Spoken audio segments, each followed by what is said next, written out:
Hi guys, আসসালামু আলাইকুম সবাইকে। ওয়েলকাম নতুন ভিডিওতে। তো আজকে প্রায় 15 দিন পরে আমি একটা ভয়েস ভিডিও করতেছি। তো ভয়েস ভিডিওটা বানানোর উদ্দেশ্য হলো আসলে আমি তো থাকি আসলে ঢাকাতে।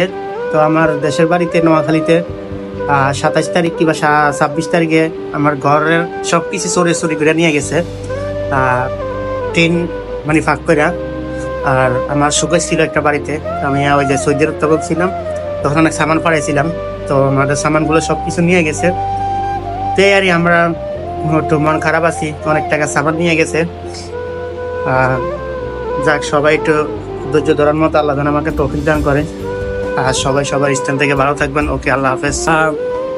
মন খারাপের জন্যই দরকার মানে লাগে যে আমার অনেক কিছু শখের সামান ছিল ওই সুকেশের ভিতরে। অনেক আমি সৌদি আরব থেকে অনেক শখের জিনিসগুলো বাংলাদেশে পাঠিয়েছিলাম। অনেক কিছু আমার শখের কিছু মানে জিনিস ছিল, এই জন্য অনেক মনটা অনেক খারাপ লাগে যে আসলে শখের জিনিস যখন হারাই যায় তখন সবাই থেকে অনেক খারাপ লাগার কথা সবারই। আমার অনেক টাকা জিনিস চুরি হয়েছে, যাক, কিন্তু আমার কিছু শখের জিনিস ছিল, এই জন্য মনটা অনেক খারাপ হয়েছে 2-3 দিন।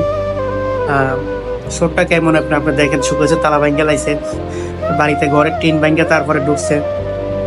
তারপরে সব কিছু সামান নিয়ে গেছে, অনেকগুলো সামান নিয়ে গেছে। যাই ছিল সৌদি আরব থেকে পাঠাইছি সব নিয়ে গেছে। আর আমাদের দুই বেড়ার কোনো কিছুই নাই, সব কিছু নিয়ে গেছে। তো যাক, আল্লাহ ওনাকে হেদায়েত দান করুক।